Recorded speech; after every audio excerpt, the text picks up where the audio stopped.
I remember the first time I saw the king's eyes. They were flat, cold, like wet stones that had never seen sunlight. There was no kindness, no mercy, just a dull, lifeless gaze that made my stomach twist. This was the man who ruled us now, and I was stuck serving him. It was a quiet night when it happened. I was working in the palace, cleaning the halls like I always did.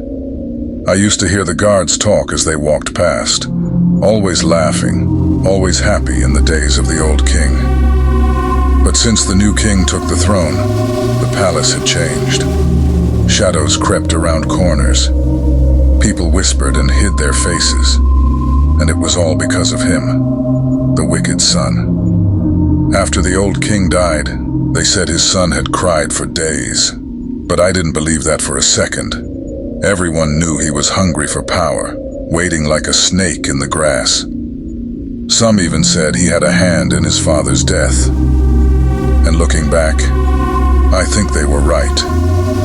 From the day he was crowned, strange things started happening. At first, it was small stuff. Food going missing, servants disappearing without a trace. Then it got worse. One night, we found the guard's youngest son dead in the courtyard, his face twisted in fear. No one knew what killed him, but everyone knew better than to ask. We all knew the king didn't want questions. He only wanted silence. One night as I was sweeping the hall, I heard footsteps. Heavy, slow. I looked up and saw him, the king, walking toward me. His face was hard, like stone, but his eyes looked empty, like he was staring right through me.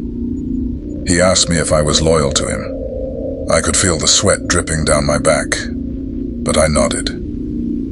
He smiled, and it was the coldest thing I'd ever seen. That's when he told me something that haunts me to this day. He said he could always tell when people were lying. He could smell fear, taste it even.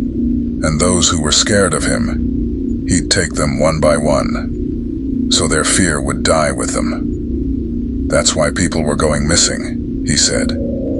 He had to keep the throne clean. I knew I had to get out, but there was no leaving the palace once you were in. He had guards watching all the exits, watching us all the time. So I kept my head down and did what he asked.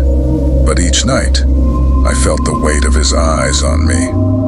It was like he knew I was afraid, and he was just waiting, savoring it. One night, he called me to his chambers. When I stepped in, I saw something strange. A fire burned in the middle of the room, casting long shadows. He sat there, his eyes locked on me, and asked if I was afraid. I didn't know what to say. My hands were shaking, and I could feel my heart pounding. He smiled that same cold smile, and said he liked fear, because it meant he was powerful. Then he told me I was free to go. I don't remember how I made it out of that room. All I know is, the next morning, the king's brother was found dead by the river, his face pale, his body twisted. No one talked about it. But I knew the king's secret. He didn't kill with his hands. He killed with fear. A few weeks later, I ran away in the dead of night.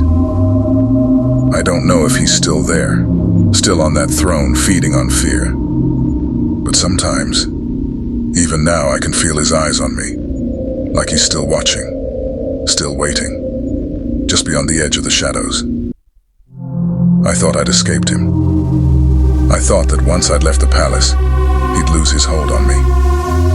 But I was wrong. Weeks went by and I tried to push it all behind me. I moved far from the kingdom, to a quiet village where no one knew me. But every night I woke up drenched in sweat, feeling his eyes on me, those cold, empty eyes. I told myself it was only a nightmare, but the feeling grew stronger with each passing night. One evening, just as the sun dipped below the trees, I was walking home when I heard it, a slow, shuffling sound in the shadows behind me. I froze, too scared to look, but the sound came closer, dragging, scraping on the ground. My heart pounded so loud I could barely think. And then I heard his voice, low and chilling. "I told you I'd know if you were afraid." I turned, and there he was, standing just at the edge of the dark, his face pale, his eyes glowing with that lifeless stare. But his smile, it was wider now, twisted, like he'd been waiting for this moment all along. I ran as fast as I could, not daring to look back. But the footsteps followed, closer, louder, like they were right behind me. I stumbled, falling to the ground, and when I looked up, he was there, looming over me, his hand reaching down. And then he whispered, "You can never leave me." I don't remember what happened after that. When I woke up, I was back in the village, but everyone looked at me strangely, like I'd changed. Like there was something in my eyes, something cold and empty. And now every night, I hear his voice in my head, whispering to me, reminding me that I'll never be free, that I belong to him. And worst of all, sometimes I feel myself smiling, and I don't know